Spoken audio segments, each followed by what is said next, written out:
All right, well, good morning, everybody. Morning. Morning. Morning.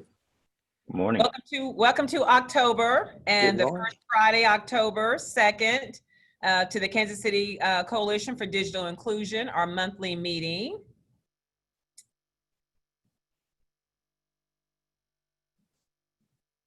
And we like to, in every meeting, always show our mission and vision. So we're, for new people and for our existing coalition members can understand, our vision is that every citizen and household in the Kansas City metro area has access to the internet, the equipment needed to use it, and the skills needed to take advantage.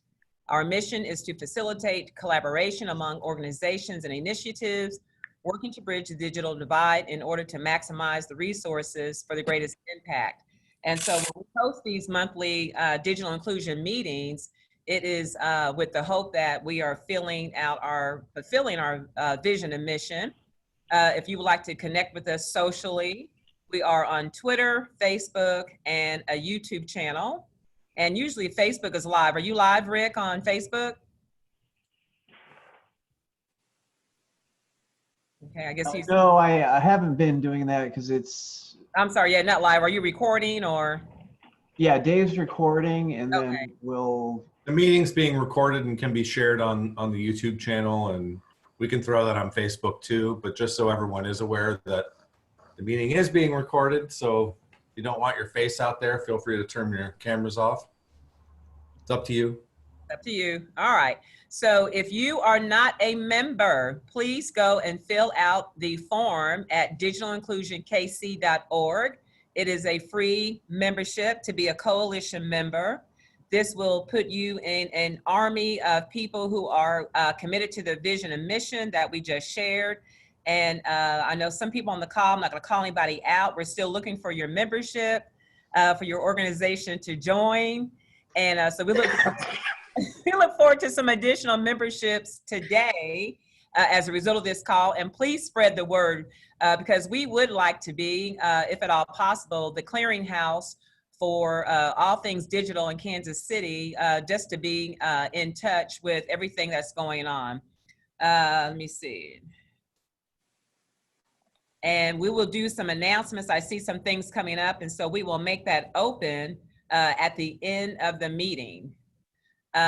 So at this time, I would like to welcome the coalition members online today. We've got Rick Usher, represents he's an assistant city manager with the city of Kansas City. We have Carrie Coogan. Hello. Assistant Deputy Director with Kansas City Library System.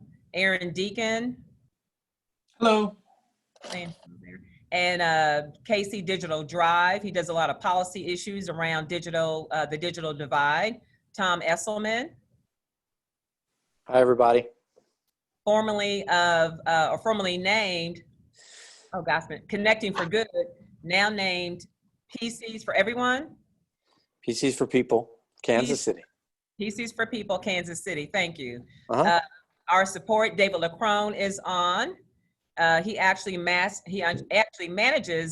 is it digital content with the KC Public Library System? Is that correct? Sure, all sorts of stuff. Okay. So we appreciate him. And so we see a lot of longtime friends. I see Wendy Pearson, also with the library system, longtime coalition member and support. And our new Vista that we were luckily through Wendy to acquire, Lindsay Pulse. So that is your Kansas City Digital Coalition team. Did I miss anybody? I think that's it. So a lot of longtime members I see online. So we appreciate you. Thank you for tuning in today. And we've got a couple of updates, things that we've been talking about over the weeks. And so we would like to see what's going on with that. We're going to start with Rick Usher. City of Kansas City is going to talk about the RFQ for digital equity. Yeah, thank you, Ina. And that RFQ, we've received 5 responses.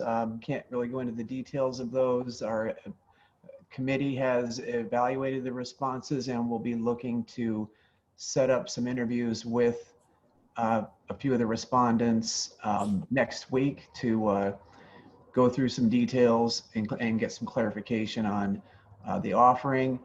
We are also working on the second round of the phase 2 RFQ, essentially to close the digital divide. The first RFQ is internet services for students.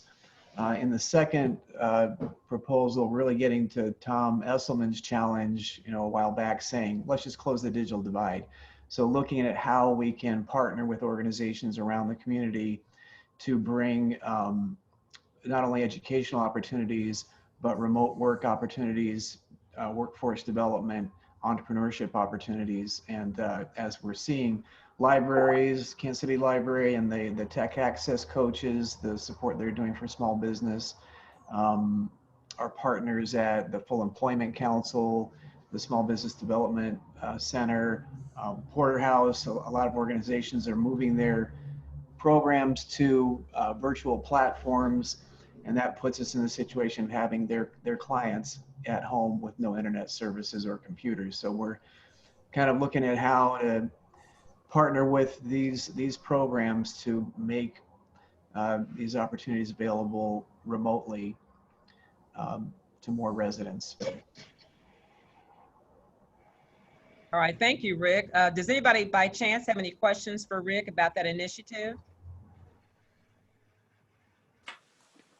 All right, moving on to Aaron Deacon. He's going to give us an update on the Internet Utility Assistance Fund and the Johnson County Digital Equity Project. Great, thank you.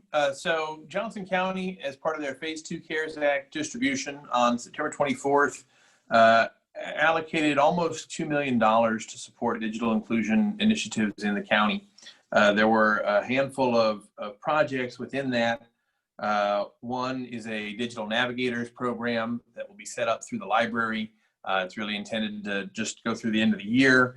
There is a digital upcycling program, so bringing the county resources, kind of like Casey Moe has been doing through PCs for People, to feed in their IT equipment and provide devices. There is a fiber line that is being built out to DeSoto with RG Fiber and Zoom, and I think BHC Roads. So that is all exciting work that is happening over the next few months. And then there is an Internet Assistance Fund. So of that money, about a third has been allocated to provide direct assistance to households who are in need of internet service. This is in parallel to another allocation that has been made by the COVID Response and Recovery Fund of $250,000 to also support direct internet service for households.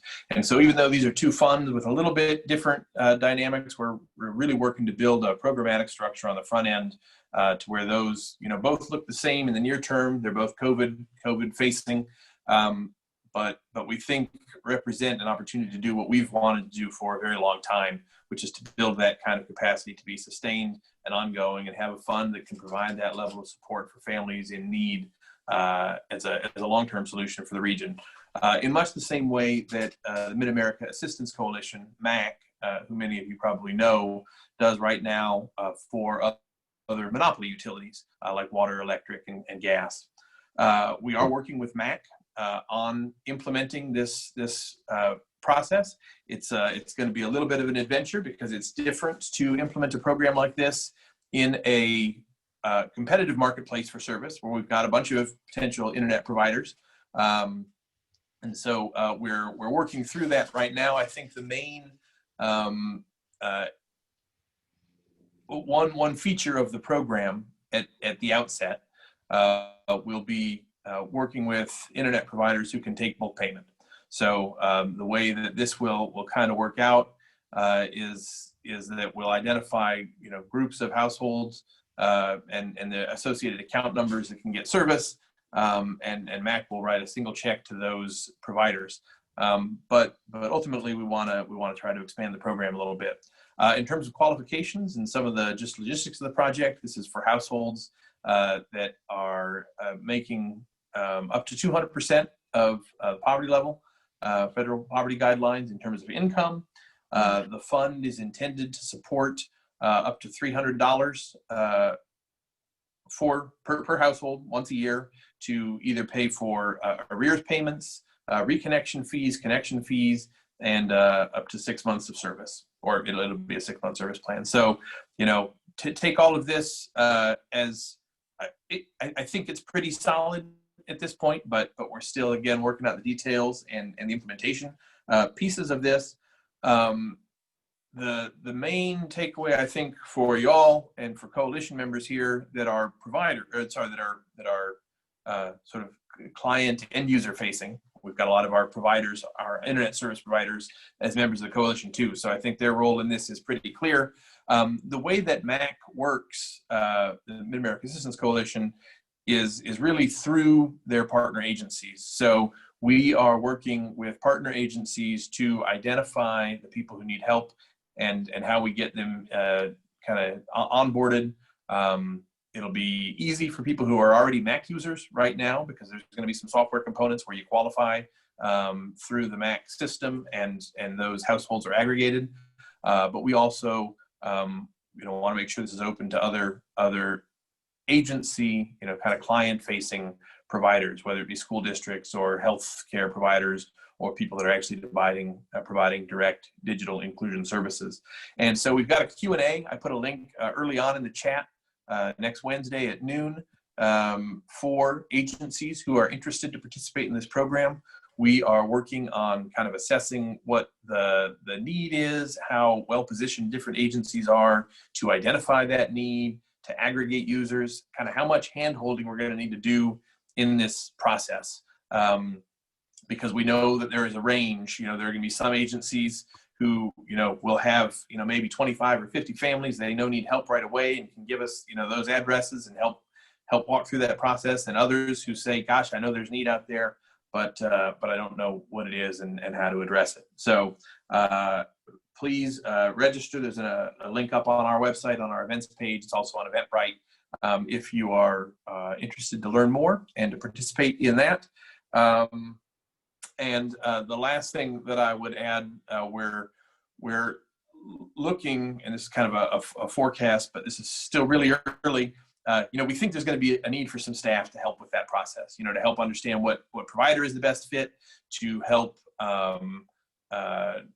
with the account sign up in some cases where we can't do a single payment from MAC, to really help, build some capacity at a household level to engage with their internet service provider beyond that 6-month window. And we think there's a lot of value in that, both for the families and the providers. And so that's capacity that we still need to build. And there are a bunch of other initiatives, in the Metro, and one that I know that the library is working on, around kind of setting up that capacity. SourceLink provides a service like this for entrepreneurs. So there's also, an opportunity through this to kind of build up a more hand-holding kind of service capacity to help people navigate the digital inclusion process, all the way from, what we're focused on right now with this fund, which is getting internet service to the home, but that creates a relationship point to think about, the device question, the training and the literacy question, and all the other parts of the stool. So yes, Kate, I will go ahead and repaste that so it shows up later in the chat. Feel free to hit me up with any questions. Leslie Scott and John Fitzpatrick, who are on this call, are also helping with the implementation of this process. We have a few other folks too. Thank you, Leslie, for pasting that. And I'll wrap up. Thanks. Okay, thank you. And I'm sorry, I have just one question while we have the whole group together for Aaron. We've been trying to reach out to Jackson County, Missouri. Have you had any luck in reaching out to them? I know I've made some calls, Carrie's made some calls, Mayor's office has made calls. It's amazing to see Johnson County putting $2 million into digital access. To me, it's kind of cruelly ironic that Jackson County isn't participating with us. So I have reached out and I can talk more about the the results of that. There has been some silence. I did get one of the legislators who said, "Oh, this seems like a great idea. We're a little bit late in the game. There could be, a future path there." And I'm happy to talk. I agree with you, with what you're saying, obviously. Yeah, late I in would the love to game find is a way to. ridiculous. They've had Yeah. like delay, 6 months of delay of game, really. I mean, anyway, this is me being angry.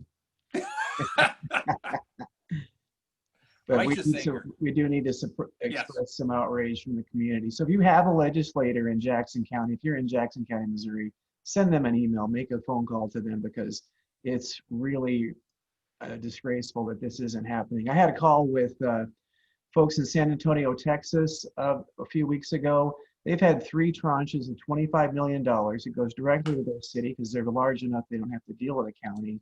And they've been paying gas, electric, water, and internet services for residents over that period of time. Thank you, Ina. No problem. So as you guys see, we are very transparent in our communications and with the partners that we have in our community, because our goal is to be inclusive. And as Rick just did, we like to maybe acknowledge when that may not be happening. So thank you for that, Rick. All right, so we are moving on to our 5th generation or 4G panel discussion. As you guys know, there's been a lot of commercials on TV lately about 5G. And I thought it would be important at this time to inform and educate our coalition members on 5G. And so for that discussion, I've invited 3 ISP wireless providers. We did a wire discussion a couple of months back. So we had a different set of ISPs at that time. So for this meeting, we've got Madeline Romies of AT&T. Madeline, there you go. Melanie Allen of Verizon. Can you just kind of wave your hand, Melanie? Everybody sees her. Hello. Hello. And Hey, then Hey, Madeline. Daniel Mohern, I'm sorry, and there's a typo on his name on the agenda of T-Mobile/Sprint. Where are you, Daniel? Okay. So we are going to have a panel discussion. I've just got a couple of questions that I prepared to ask them. And then at the end, as we always do, we will open it up to the community to also ask this panel questions. So I would like to start off by showing a short video about 5G that will hopefully, if you're not familiar with it, just basically introduce you to what this 5G thing is all about. So let me see if I can make this happen the way it should. And everyone except Ina, please mute your audio so it doesn't feedback, please. More functionality to our smartphones. 1G brought us the very first cell phones. 2G let us text for the first time. 3G brought us online, and 4G delivered the speeds that we enjoy today.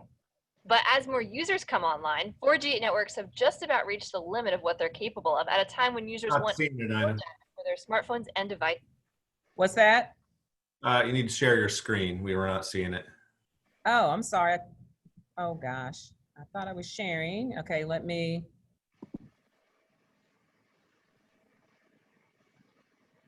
Go back.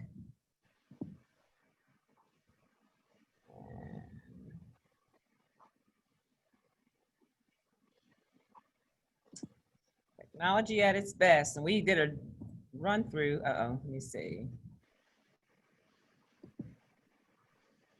Okay. All right, I am here, and should see it now. Yep, you're good. Every new generation of wireless networks delivers faster speeds and more functionality to our smartphones. 1G brought us the very first cell phones. 2G let us text for the first time. 3G brought us online, and 4G delivered the speeds that we enjoy today. But as more users come online, 4G networks have just about reached the limit of what they're capable of at a time when users want even more data for their smartphones and devices. Now we're headed toward 5G, the next generation of wireless. It will be able to handle 1,000 times more traffic than today's networks, and it'll be up to 10 times faster than 4G LTE. Just imagine downloading an HD movie in under a second, and then let your imagination run wild. 5G will be the foundation for virtual reality, autonomous driving, the Internet of Things, and stuff we can't even yet imagine. But what exactly is a 5G network? All right, so I will end the video there. And if I can have each of my panelists just briefly introduce themselves. Let's start with Madeline, AT&T. Hello, everyone. I'm Madeline Romius, and I had the pleasure of meeting many of you over many years. I've been with AT&T for over 30 years, but about 15 years in my current capacity, sort of policy, external facing capacity. I handle governmental, external and legislative affairs for AT&T, for the Kansas City, kind of for Western Missouri, and also a lot of things for the state of Missouri for AT&T. It's a pleasure to be here. Thank you. Melody Allen, Verizon. Hi, I'm Melody Allen. I've also been in telecommunications for over 30 years. I'm currently a manager in the network organization where I work with a lot of the municipalities and cities around to develop relationships to add small cells and add network equipment within the right-of-way. So I've been working on the ordinances and agreements and all kinds of legislation with all the cities in the Kansas, Missouri, and Southern Illinois areas. Thank you. And Daniel Mulhern of T-Mobile. Yeah, well, thank you, everyone. My name is Daniel Mulhern. I'm a sales engineer with T-Mobile, and I support our public sectors and state and local from a technology standpoint. So I really work closely with our RF teams and our development teams on how, and rolling out technology and answering end users' questions. So thanks so much for having us. All right, thank you, Daniel. So the first question for the panel is, what are the differences between the previous generations and 5G and mobile networks that your company is offering? Because from what we understand, each company is, I guess, implementing or delivering 5G possibly differently. So can you give us a little understanding of how your company is implementing 5G? Sure, I'll start. This is Melody Allen with Verizon. So just as you heard in the video, you had your first generation of voice, and then you had second text, and then you had the smartphones with the internet. So what Verizon is doing is expanding on that network so that we can increase the capabilities to support all the apps and the capacity that's required by everybody. So we use the very similar equipment that you might have seen in the towers around. We have a base station and an antenna. But with 5G, Verizon's taking it closer to the user. The millimeter wave of the 5G it needs to be closer to the end user to be effective. So you might have seen around Kansas City and the surrounding areas where we're putting small cells in on light poles or KCP&L Evergy utility poles, and it consists of an antenna on top, a radio that feeds from the base station, those big towers that you might have seen around that generates the signal. So what we're doing is making sure that we deploy it everywhere that we can to make sure that everybody in the city has 5G available to them. All right, thank you. So just to add to that, and our answer, well, it's going to be very similar to Melanie. So with AT&T, I want to point out quickly, I love the video, Ina, love the video, because truly, 5G is a standard. It is not a US standard. It is an international, worldwide standard for mobile communications. And it's just the next step. I understand that in certain labs, in probably all of our companies, there are folks looking at 6G. So 5G is just a standard. It's the next evolution of communication. as Melanie mentioned, how are we deploying it? Well, so currently there are macro towers. You all see those when you travel the highways. You see them in areas around the metropolitan area. They are being fitted with 5G on those towers. Also, the small cell concept that Melanie was chatting about. One of the things we spend a lot of time doing is, what we've spent a lot of time doing at the state level and at local levels is getting agreements in place so that we can put our small cell equipment on different facilities, power companies, light structures, city structures. What does that mean? So the small cell applications, so when you think of real world applications, the small cell applications are usually the 5G millimeter wave. That's an application for a more dense cluster. So you see those like hospitals, you see them at places like the Power and Light District, stadiums, places like that at certain points have a large number of people. So that's 5G millimeter wave. At AT&T, we call that 5G plus. Super duper fast. Excited about that. And then there's 5G that, as we're continuing to deploy and grow our network on macro towers, it's there. What's the difference? I won't say it's more of the same, but it's more speed. It's less latency. It's more connections. That's really the difference. And we're in the early times, with this deployment. In the next few years, those speeds will increase and that latency will further decrease. So it's really that next step up to making your wireless connectivity something that is just so supportive of the way you live your life and also your work and your businesses. So it's really it's just an amped up 4G. So that's really what it is. Thank you. Daniel? Yeah, thank you. And I'm really just going to kind of add on to what was already said here, and I'll identify a little bit of how T-Mobile's doing it.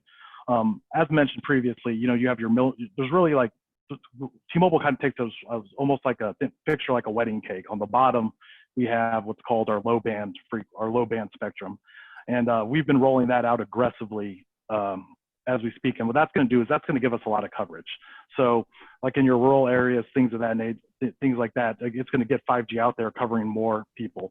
Now speed and all the things that, people come to expect with 5G, it's there. It shows you an increase, but it's not anything crazy yet. And then, through our mid-band layer, which would be the next thing, which would be the next portion, that's going to be like your cities, your suburbs, things of that nature. That's going to give you a little higher in the frequency level. Like in T-Mobile, it'd be our 2.5. And that's currently rolling out as well. And that's when you start seeing the speed improvements. The higher the frequency, the faster your speeds will get and the lower the latency with the new radio equipment. So we're starting to roll that out as well. So as you see that kind of roll out, you're starting to get into those 300 megabits per second speeds. Things are going good. And as mentioned previously, millimeter wave is also a very key aspect of 5G as well. The millimeter wave, ultra high frequency, good for very dense environments. A lot of users can be on there at once, and that's going to give you your highest speed. And what that's going to do, like ultimately, like with 5G, we're trying to solve for a couple problems. Like, we're going to get, enhanced mobile broadband, which means more capacity, better data rates, and coverage should be better as well. The more we have with spectral efficiency, the better we can do with getting everyone covered and having large crowds. So, we've kind of taken a ground up approach. Okay, and that's great to hear that rural areas. So this is going to be primarily by your smartphone. You can hang on, Daniel, as opposed to home internet access. Can you talk about that? Because I know that I read in preparing for the meeting that some areas will get up to 20 gigabits per second using 5G. Is that within the range for your company? I think we're a little 20 gigabits. Those are the theoretical speeds. That's not something that's built out currently, but it's ultimately going to be the goal. I mean, and keep in mind theoretical versus reality. Um, like that's probably like, we'll get into those gigabit speeds, but that's, some years down the road. Now, from a home internet standpoint, T-Mobile is offering some home internet services in select areas now where it's appropriate and built out to support it.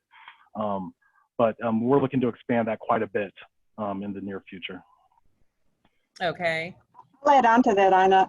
Verizon does have and has launched a 5G to the home product. It hasn't come to Kansas City yet, but it will be soon. And we're clocking about 600, I think it's 600 to 800 megabits up with down, and 250 megabits up. So we will have a product that's a 5G to the home from Verizon coming out soon. Okay. It's already launched in some cities. It just hasn't in Kansas City yet. Okay, thank you. So is there a test market for Verizon when you said it's already launched? Yeah, no, we're not. It's not in test. It's in full production mode. It's just rolling throughout the country is what it is. So it's operational. All right, thank you. Any comment on I that? know, regarding your question about home service. So in the Kansas City area, which is a pretty metropolitan area, not necessarily rural, if you use your cellular device for internet access at your home, then yes, you will, as the years progress, you will get the higher speeds and the lower latency with 5G. Most folk are using a wired application to their home. Now some are, and yes, there's still satellite applications, and of course there's still coax, and I'll use the C word and say for some, there's still copper. but for most of our customers, it's sort of a fiber fed situation to the home. I will say that to Melanie's point, in the rural parts of the country, we do have it's called sort of a fixed wireless solution, in which essentially areas where it's just not maybe economically feasible, or maybe permits or issues where we're not putting fiber to people's homes, but we are basically bringing in over satellite, over the airwaves, over spectrum, the 5G service to the home to serve as internet. But that deployment is more so kind of in our rural areas, and it's called we're calling that a fixed wireless application. All right, thank you. Next, are there going to be any differences between 5G between the consumer and a business, or is it going to be the same delivery service for both? Anybody? I can start there. I think the applications will be different as they, just by pure need, right? A business, like when we talk about the massive IoT or Internet of Things, that's going to be, while that does have a consumer play, that's going to be big with businesses. The virtual reality, the gaming changes that will come with ultra low latency and virtual to everything type, or everything to everything type, will really, you'll start seeing that in the consumer side of things. So, and as 5G, as you really deep into with things like network slicing, where you could, and network function virtualization, you could literally take parts of the core on 5G, and this will be future built. This is not available at the moment, but what we'll do is you can start having purpose-driven parts of the network. So you can optimize for specific things, whether that be an IoT and enhanced mobile broadband experience, or or any mission critical things such as like public safety and things of that nature. Yeah, this Melody, just to add on to that, I agree in that I think what the businesses are going to see is that the applications that they use on 5G will certainly be different than that of consumers. So the 5G or the network itself is the foundation, but what 5G is supporting and will allow are all of those different types of application. You're already seeing them in hospitals, you're seeing them in with education, and you're seeing them with the auto-driven cars. There's all kinds of, and it's going to be limitless. And so I think the difference between the consumer and the business is actually how 5G will be used. because you have this capability now. So we're laying what the carriers are doing are laying that foundation of that network for those applications to ride on top of, that will enable their businesses to do better, faster, quicker, more innovative applications on top of that. Okay. I agree. It's going to be about the applications, and what's exciting is I was doing some reading, prior to this discussion, and if you think about things that we currently think of as just everyday, Uber, is just one, for example. It's a business that's a part of many of our everyday lives. Didn't exist 14 years ago. It wasn't there for 3G and whatnot. So what's exciting about 5G is the innovation that will come from, it will not come from T-Mobile and Verizon and AT&T. It will come from the innovators out there who are developing new products, new services that will run on top of the infrastructure that our companies will be providing. And that's exciting, really, to me. So it's going to be great for businesses, and it's also going to be great for consumers. But to Melanie's point, especially the latency issue, there are many healthcare, public safety, manufacturing applications that this reduction in latency is going to just explode innovation in how they get business done. So it's really an application-driven component. The application innovation is beyond our industry. It is innovators, okay, and there are many, and it's going to be exciting. And if you could, while you're there, Madeline, just for the sake of the general people in the meeting, define latency, because I don't want to assume that everybody knows what that is. And so if you could just define that, please. So in a non-engineering term, I know Daniel might be more technical, but in a non-engineering term, it's the time between you're hitting a button and the action occurs. For example, it's the time between you clicking on a website and it comes up on your screen. You are all familiar with the twirling that sometimes happens, or the hourglass that used to appear. It's really about the speed at which that information is in your hands, is on your device. It's really about speed. And we're talking microseconds, Ina. So exciting.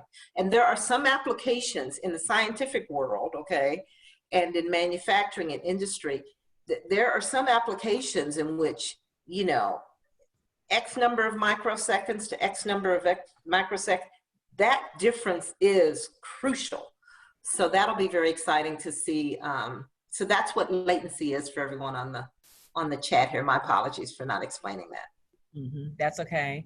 And I think the other big question for us as consumers, and I don't know if you guys are able to answer that or not, but can we expect a higher cost? And I'm sure over time, maybe, but are we going to see an immediate difference in us paying for a 5G service? Well, with AT&T, and this was, if you are, I would say no. I mean, there will be a point where 5G is like 4G. We won't even be talking about 4G. It'll just be 5G, and we'll be talking about how exciting it is that 6G is coming. At AT&T, if you are a customer currently on our unlimited plan, you currently do not pay for anything extra for 5G.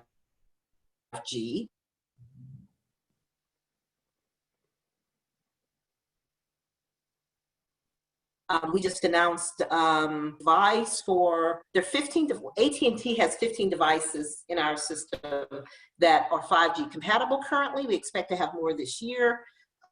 You can get a device for as much as $5 a month. There's an array of them. Packages as low as $35 a month. One of the exciting things we just offered is, there was a day,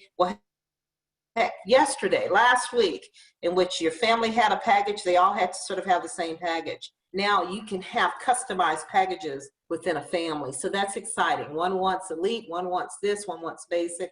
So I would say that with regard to your question about price and cost, you should think of 5G as this is going to become the norm, the standard. And we have competitive pricing that reflects that at AT&T.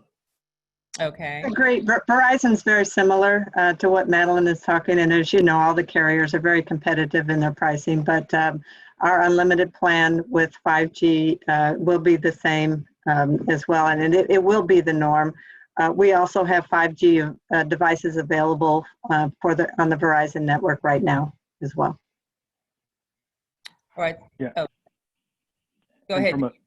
From the T-Mobile standpoint, we don't, the only thing that we don't charge, like our plans are a plan. So any plan you're on, whether that be a grandfather plan or anything you're currently on, we don't charge any extra for 5G. And that goes across all of our channels, whether that be prepaid or postpaid or business. The only thing you would need to invest in order to take advantage of any of the 5G we currently have is in the equipment. And they're typically a little more expensive than our regular LTE phones, but the cost is going down, and as we're releasing more and more every day. So. All right, so that was one of the questions on chat. Will a user or consumer have to upgrade their device to take advantage of 5G? Yes, they will with Verizon. Yes, they will with AT&T, yes. And yes, they would need the new technology on their phone. It's a complete new technology. So yes. Okay, and let me see, I'm going. But I will say, just to add to that if you have a 5G phone, it'll work on the 4G as well. So it's not like if you won't run out of 5G coverage. It's going to see what's the best available spectrum to use, and we'll use that. And so another question, are 5G phones currently available? Yes, on Verizon, yes. Okay. Yes, AT&T has about 15 devices currently that are 5G capable, and we will continue to have more throughout the year. Okay. And I can echo the same. T-Mobile, we have I want to say maybe about 15 and more coming out. They're coming out at a pretty quick rate now. And as we see in Q4, we'll start seeing a lot more. Okay, and just earlier, Madeline, you were saying that 5G, of course, is international, and the information I was reading is that it will be globally implemented by 2035. So that's a long time, especially when you already mentioned they're already working on 6G. And I can't even imagine what 6G would be about, because 5G is pretty impressive, supporting, AI, autonomous driving, and Internet of Things. So it's just one of those things you just wonder, how far is, technology going? Because I think with 5G, I almost wondered, what more would a consumer want after that? Well, and a great comment. I forget what I was reading, but the comment was that approximately every 12 years or so, there's a new standard that becomes a new wireless communication standard that becomes kind of the norm. So many of you may remember, back there was 3G, and then when 4G came, and it was like, oh, what is it? And it took a little while, and now it's kind of the norm. And quite honestly, the standard was out there a couple of years before there was even a device available to support that. Regarding your comment about what more would a customer want, I really think the sky's the limit. And I think, I'll just say this, we don't know now what we're going to want in the future. I'll just share this with you, and this is maybe a TMI or a little bit too much information here on my own personal home situation, but I think about, okay, so the thermostat's connected to the cellular, the alarm systems are now, you all may know, your alarm systems, when you work with your companies, they'll say, well, do you want it on your wired, on your home, on your landline, or do you want it, or we've got a 4G or 5G faceplate now. Sprinkler systems, okay, that's my latest little venture. Controls are now on wireless. So I don't think we'll know 10 years from now what we'll want. I think it's the sky's the limit, and it's a pretty cool position to be in. And with, go ahead, Daniel. No, I just want to say, like, I agree. I mean, I think what's so exciting about 5G is we don't know what's going to happen yet. I mean, I wouldn't have, if you think about 10 years ago, would you ever thought, most people wouldn't have thought about just pulling out your phone and calling an Uber. Our lives have changed so much, over just recently that it's going to be exciting to see what, the developers and everyone else comes up with and, where that takes us. Yeah, I'll tell you, first time I was in Arizona, I think, and first time I saw one of those driverless cars. I'm in bumper to bumper traffic. I look over and there was nobody driving this car next to me. And it's quite the experience there. And to think that, we're already there to have driverless cars, and now they're talking about putting it on trucks and things like that. It was amazing to me to see that. It was actually kind of alarming. I'm like, but I have to trust the technology. So with that, with 5G and all this speed and ability to download, I think about now the cloud space and storage. Will that become an issue with 5G? Is your company addressing that? How would that look for the consumer? It's a tough question, Ina. It's the cloud, right? I won't say it's limitless, but I will say that not just 5G, but even in our wired fiber applications, cloud storage is something that I believe there's some really smart folks out there who are going to meet the demand of increased needs for storage as the years come and as technology advances.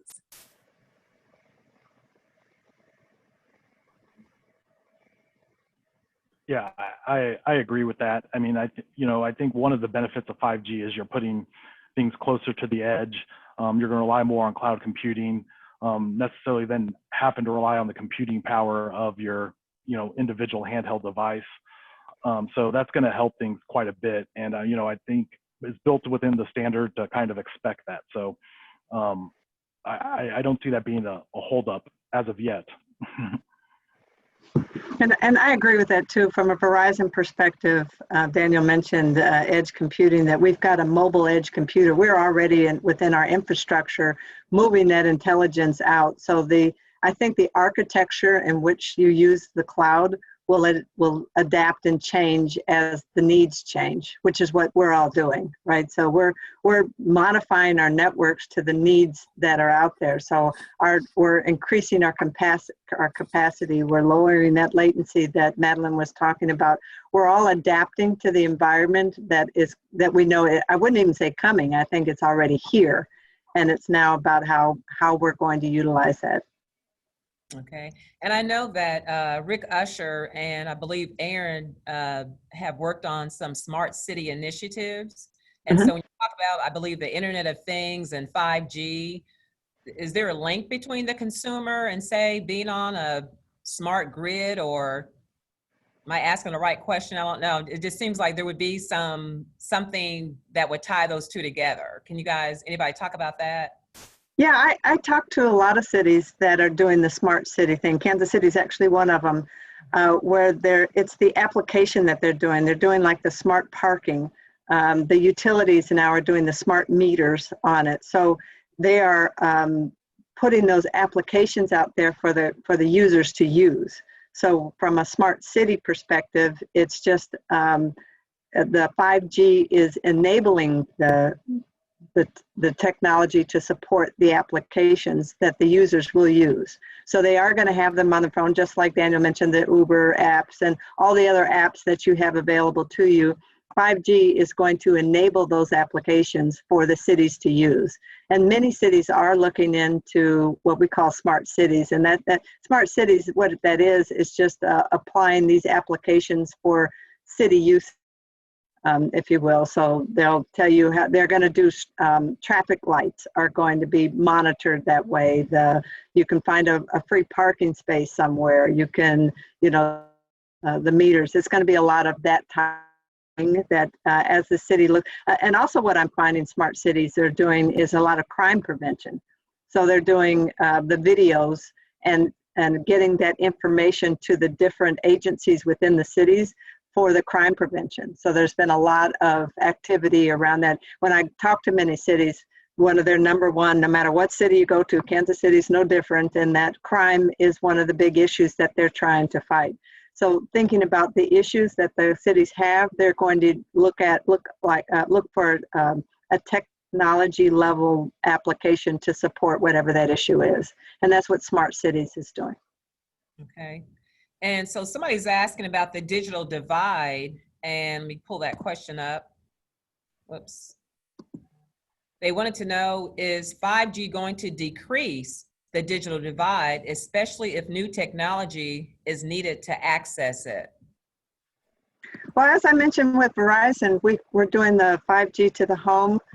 So what that is, it's about $50 a month, and it's Verizon will send you the equipment, and it's a self-installation. You don't need a technician to come out. It's just a self-installation of the equipment. So keeping the cost lower will certainly support the digital divide some. Not all, I understand that, but certainly some. And when you say 5G, that would be for a smartphone device and not for a tablet or desktop or laptop. So 5G to the home provides that internet access. So whatever device you have, so it's replacing your Wi-Fi, right? This is, when you talk about Wi-Fi, it's just how you're getting that internet connection to the home. And so what Verizon is offering is a wireless internet to the home. So once you have this router up, so it'll be a Verizon router or a piece of equipment that you'll just put in your home, and then every device that you can have that supports your Wi-Fi will be then connected with. Okay, but that would still come with a contract for service. Yes, You pay $50 for the equipment. it's $50. I'm sorry, you're cutting off. Can you say that again, Melanie? Right now, it's $50 a month. Okay. And just to piggyback, and I don't have our exact numbers, but I see one of the questions in the chat here about is 5G just on smartphones? And to kind of also support the digital divide question, 5G is a protocol, it's a wireless protocol. If you have a tablet,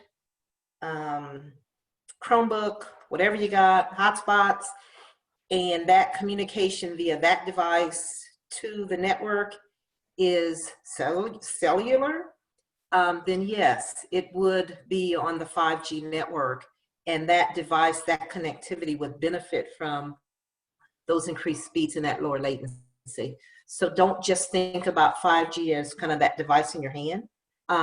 It's, as Melody mentioned, it's just kind of another idea of connectivity, kind of wirelessly via spectrum, via the air. Okay, so yes. So as I mentioned, our fixed wireless application that we'll be deploying in probably more rural areas.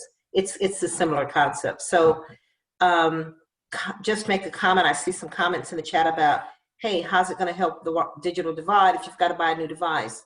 Well, okay, so I would ask that you kind of keep in mind that consumers upgrade devices all the time.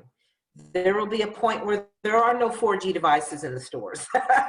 So this is an evolution, and as you continue to upgrade and build your devices, it will be a 5G device. So it will not, you will not go from one price point to another. It'll just be an evolution of you upgrading your equipment and your device. And so I would not say that it's going to be preclusive of, it's not going to be a hindrance to the digital divide. I'd also say, and I know, guys, I know that, these devices are no replacement for a laptop or whatnot, but for some folks, it is what they use to access the internet, and it will benefit from higher speeds. So higher speeds than a hotspot, quite honestly.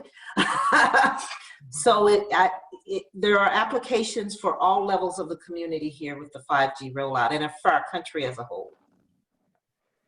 And if I may, my name is Rob Deck. I'm the government account manager for T-Mobile, attending with Danny today.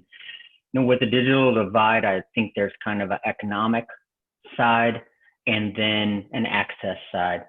And so where it could help rural people have access to internet that they may not get from a landline or a terrestrial provider, it's not necessarily any help economically, I wouldn't say at this point. Let me add on there. Thanks, Rob. Like at some, we're like the per gigabit going down with 5G. So because of the efficiency, so you just like go into a sporting stadium or it's a bit at the parade, like it's kind of slow down. With the massive capacity of 5G, that's not as much of an issue.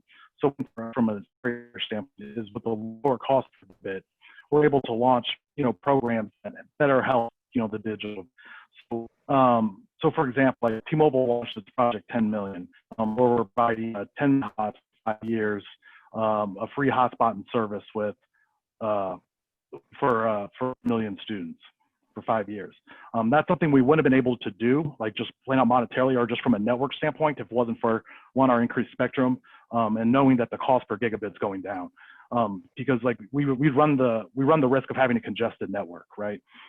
So these are things that we're launching and things that we've done. We kind of believe in we can do well by doing good, and we've been successful in that through technology developing. So right now, and I think that's going to play across everybody else as well. So that's another reason. So I think ultimately 5G will narrow that digital gap.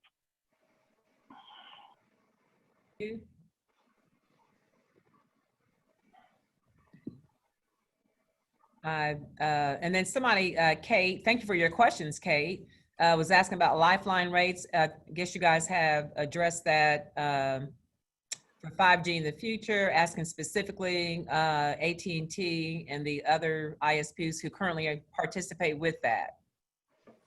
You already addressed that, Madeline? Well, what I'll say, and I was, Kate, I was just about to chat with you privately, but what I'll say to that is, I don't know. I will share this with you, and this is kind of another topic, but a connected topic. Recently, AT&T sort of came out with their guidelines from a policy perspective that they would like the Commission and Congress to take a look at, that they believe would help more people have connectivity. And one of those points was a restructure of Lifeline. Currently, Lifeline applies to your home service, okay? Not necessarily wireless service. And we think there's an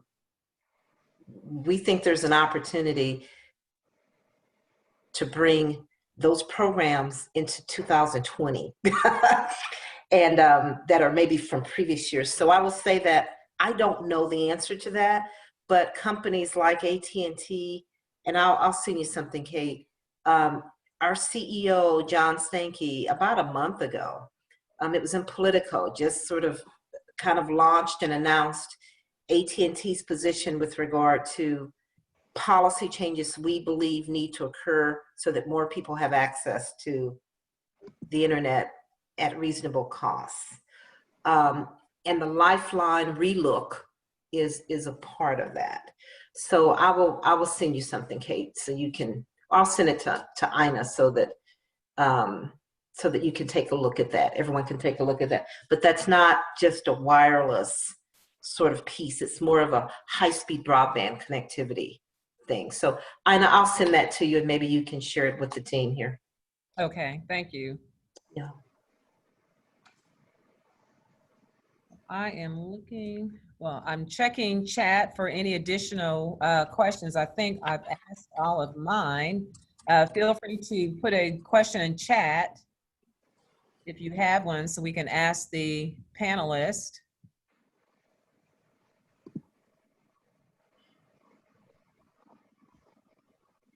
All right, so I see no additional questions, and so I'm going to end that panel discussion. Thank you, Melanie, Verizon. Thank you, Daniel Mulhern of T-Mobile, and Madeline Romius of AT&T for your time and your information. And for any of you, if you have anything additional that you would like for this organization to share with this membership, then feel free to get that to us, and then we will be more than happy to post that online or definitely get it out to the coalition members. And again, if you're not currently a coalition member, we encourage you to go to our website and sign up today so that you can be a part of this group. And with that, again, I'm checking chat one last time, making sure there's no additional questions. All right. And thank you all for, I'm glad you guys enjoyed today. And so now we've got announcements and community happenings. Wendy, are you on? I sure am. All right, let's hear. All right, I'm going to share my screen. I've got a couple of slides Okay. to help everyone with the information. So guess what? Next week is Digital Inclusion Week. Let's see here. And so I wanted to share a little bit about what we've got planned. First of all, I know you have probably all received at least 2, maybe 3 emails from me harassing you about getting us some selfie videos. Just really quickly, if you haven't already sent us a video, go ahead and take a few seconds. It's just no more than, maybe 10, 15 seconds long. Just say your name, the organization that you're with, and talk briefly, maybe one statement about what digital inclusion means to you. And then every single day next week, we will post those videos on our various social media channels through the coalition and try to raise awareness basically within our region. That also being said, we have many different events going on around the city. The library, which I will get to in the next slide here, has several things scheduled. And so if you've got anything special going on next week, please share those details with us so that we can support you through the coalition's website, social media channels, and really work together as a coalition to raise awareness for the work that we're doing collectively. The National Digital Inclusion Alliance actually has a dedicated web page here, which you'll receive this among many other links after the meeting. In case you can take a few minutes to go ahead and fill out their form with all the details of your event that you have going on. And we will use that to pull from in order to make these social media posts and get sort of the exposure and support for you. And also we will include a even more simpler Google form for you to fill out that'll be much quicker in case you want to, get it done. We want it to be as easy as possible for you to get this done so that we can represent, of course, Kansas City well on a national landscape as well. As far as the library, we have several different events going on, all virtual. We're doing a couple of basic level classes. We've done a lot better recently of engaging our patrons virtually. As you can imagine, it's been very challenging to help people learn how to use technology through Zoom. But we're getting better, and therefore we've set up a few special classes for next week. The things that I am most excited about are we are hosting our first virtual Tech Coach volunteer orientation. So a lot of our volunteers, the tech coaches that I think Rick mentioned earlier, have kind of been on standby while they and we figure out what is the new comfort zone in order to re-engage them and help the patrons of the Kansas City Public Library with their digital training needs. And so we have a whole new sort of way of training and orienting our volunteer pool. And so we're going to be re-engaging them into the next week or so. And then of course we have our Getting Your Business Online series happening on Wednesday evening. And that is a session where we will focus on helping small business owners and nonprofit leaders, any sort of low budget operation, setting up just a basic Google profile so that they have, at least some sort of web presence to connect with their clients. So that's really it that I have prepared for Digital Inclusion Week.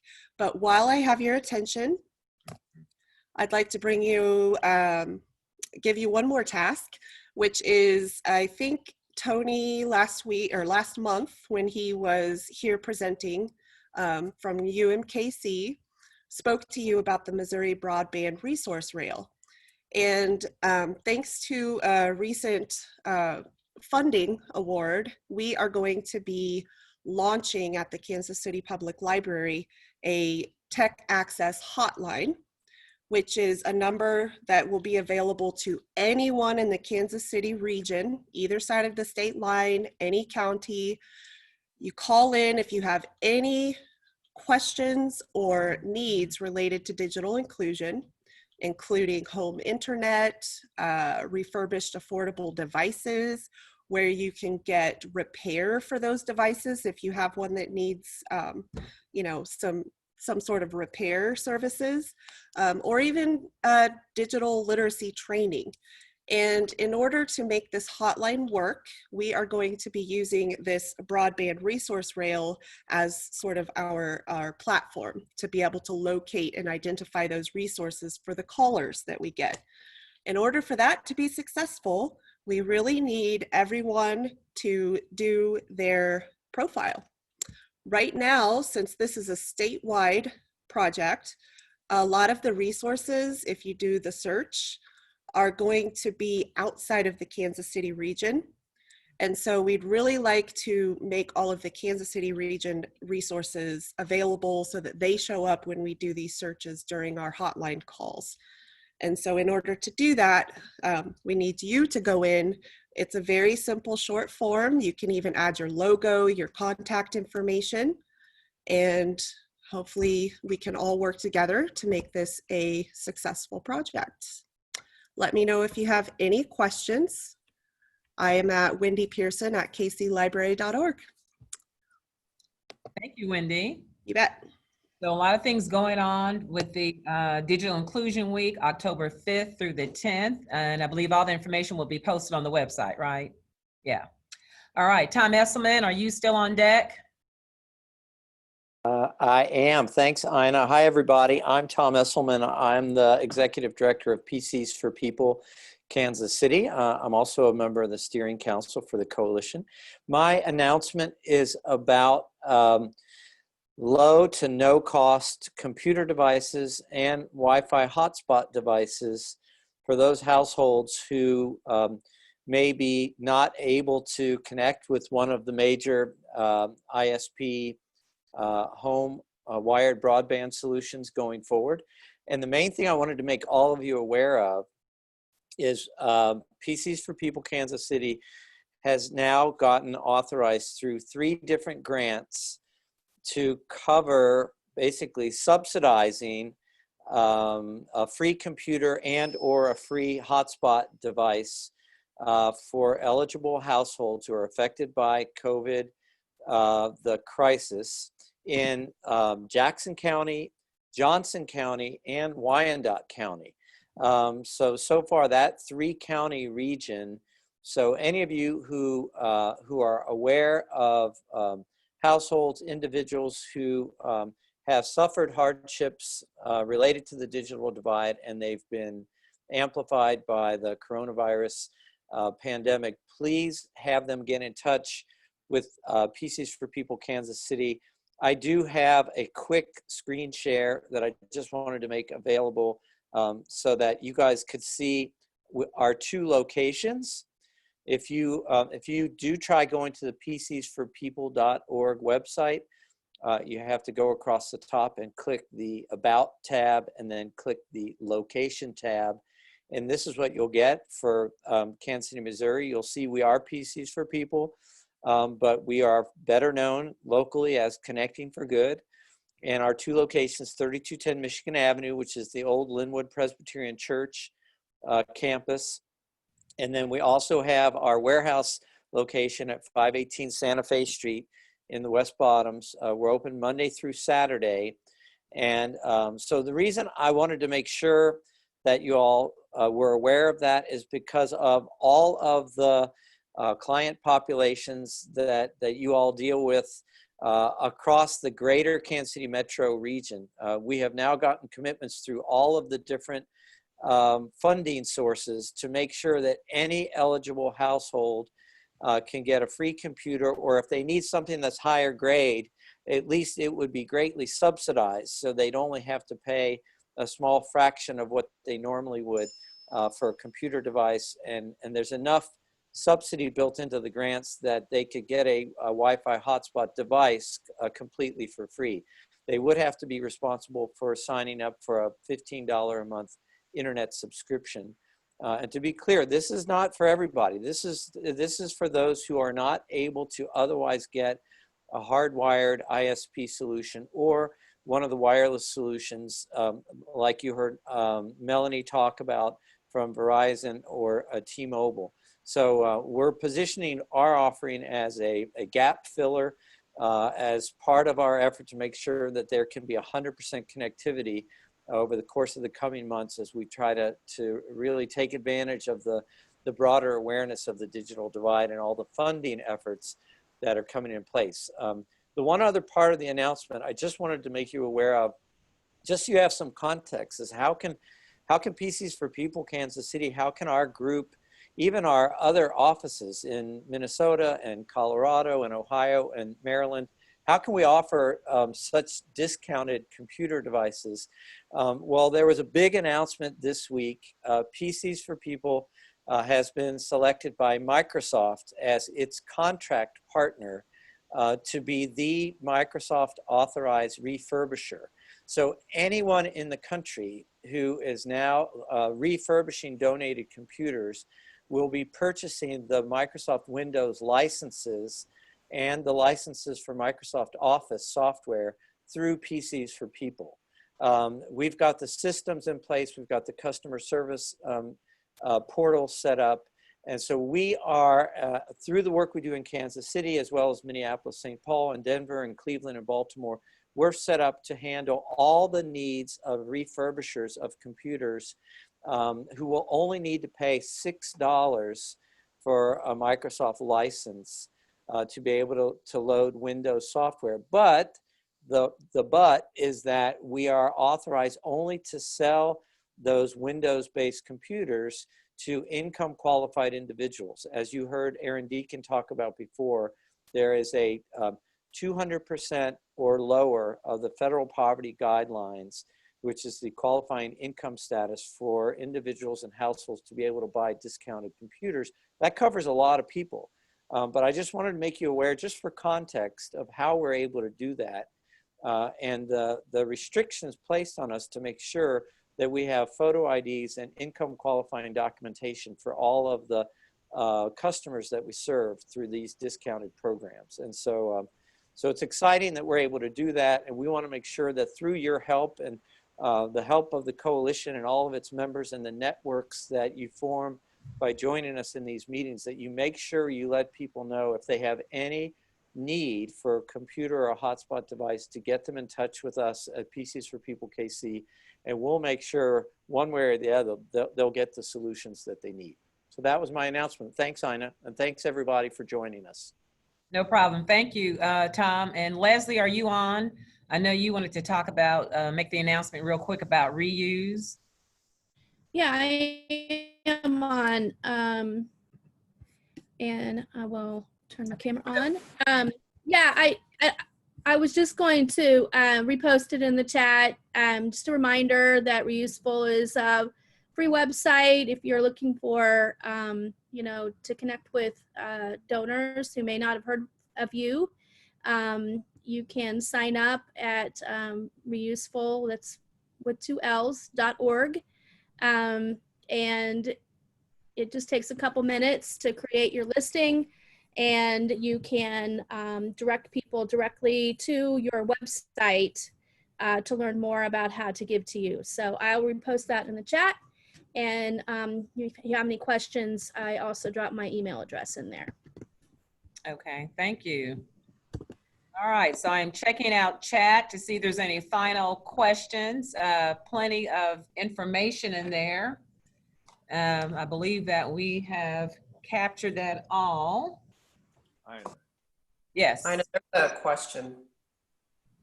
Yes.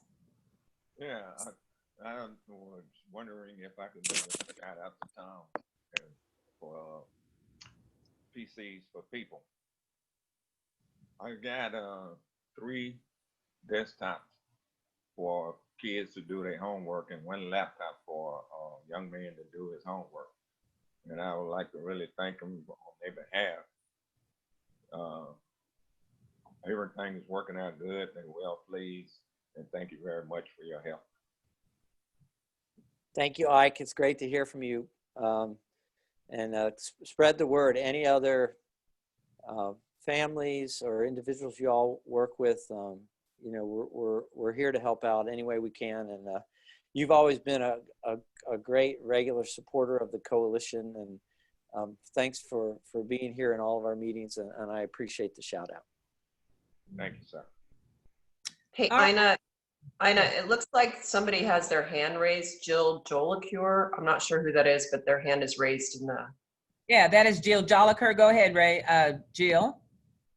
Thanks, Ina. Hi, I'm Jill Joliker, and I just wanted to real quick, I'm the assistant to the county administrator for Douglas County, and Ina and I have been friends for a while, and she's connected me to this group out of an interest on my part, and several stakeholders in Douglas County, which is Lawrence, Baldwin, Eudora, Lecompton, in the work that this group's doing. And so there's a couple folks that are from our little mini work group that are on this call and have been observing the work of this group. And food for thought for this group is, you know, whether or not this coalition would be willing to let our community be a part of it, or if that's a little too far outside the geographic footprint. I think what we struggle with in Lawrence, Douglas County is that, you know, we're stuck in between a lot of different other communities, and especially when we hear about when there's access to conversations like the one that was today, and when we hear about the project with PCs for People, we really feel like, you know, it could be in our best interest to be a part of some of these larger conversations. So yeah, I just wanted to throw that out. Yeah, we're happy to have you. Actually, Topeka and our buddy Lazone Grays attends quite often virtually with us. So cool. Yeah, welcome. Yeah, anyone is welcome. Anyone is welcome. Most definitely. She's the one, if Erin's still on the call, that I mentioned yesterday that I want to link up. So I will make sure I make the connection after this meeting with Jill. And Cool. Jill, this is Tom. I just wanted to tell you, not only to reinforce what Rick was saying about the work we have done and continue to do in Topeka with computers and hotspots, but Dr. Dave's computer repair shop in Lawrence has been one of our strongest, most regular partners. So we actually get into Douglas County a lot and the surrounding areas. So let's also connect on ways that we can include your group and find ways to help out. Yes, I am here, Ina. Good to see you and meet you virtually, Jill. I see Jim on the call too. Worked with Jim a lot over the years, so look forward to continuing this conversation. And Kate Gramlich with the Lawrence Public Library is on the line too, and they're just really huge leaders in our community on this issue. And she asked a lot of great questions during this conversation, so we appreciate those questions too. Thanks, Ina. All right. Yeah. Anybody else want to jump in, and feel free if you want to introduce yourself if your first time on the call and the meeting. We appreciate you. Got a little time here. Okay. Ina, I just want to cut in again real quick. I want to do a shout out to Madeline Romius for her amazing red top. It is Red Friday after all, people. Go Chiefs. So Ina, but that time I need my jersey on. But okay. Hey, listen, I can help, Red, you're help you set. out there. Hold on. There we go. Woo! We got a great quarterback, don't we? Go ahead, Rick. Okay, I'm sorry, I had to step away a second ago. Related to Jackson County, I sent a note to some city staff, and I'm hearing that they're kind of done dispersing funds. But there is a second round of maybe it's HEROES Act or other CARES Act funding that we are watching. So, let's not give up hope. I stepped away when Wendy was talking about the events for Digital Inclusion Week, but I put a link to a Google Doc that I started earlier in the week, setting some events that I've got a couple I've confirmed. My Sidewalk on Thursday will do a short overview of the KC Connectivity Report. And then I got an email that I'm waiting for Tom to reply to. I know you've been busy. Jeremy Hegley, Tom, and I to discuss the Employer Laptop Challenge and the city's digital upcycling program. We'll do an event on that. But it'd be fun to get something, maybe get a introductory chat going with our friends from Lawrence and the libraries. Maybe we could schedule something like that next week. I'm happy to host it on Teams, or if, Dave, you want to do it here on Zoom, we could do that. Okay, I'll make that connection after the meeting with Jill. Is that you're referring to Jill, right? Yes. Yeah. Okay. All right. All right. Well, thank you again for our 3 panelists. I think I already said that, but to close out again, Madeline Romius, I see you, AT&T, longtime friend and supporter of the coalition, Melody Allen, Verizon, Daniel Mulhern, and who's that? Rob Deck, I believe, joined as well with T-Mobile. We appreciate your time, your information, and your support. And we look forward to seeing everybody. Was that announcement, David, for the next meeting is in November? Hey, wait, I almost forgot this. That slide. You can't see it. Was that last slide, David? Let's see. What's going on? There we go. Next meeting, Friday, November 6th. Again, we meet every first Friday of the month from 10:30 to noon. And we will, I guess, remain on Zoom as long as we've got COVID. And so we're all praying for a vaccine, a solution, or something of that. Rick's got his NDIA thing that he is showing. Okay, this is ours, though. That's ours. I'm sorry, that's ours. Okay. Yeah, we only got it because of the existence of this coalition. So right.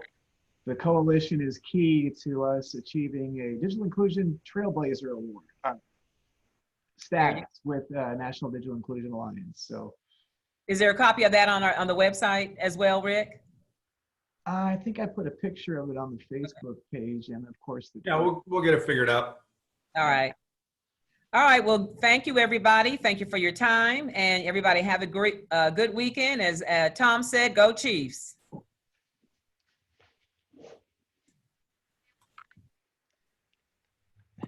Thank you, Ina. Yeah, nice job.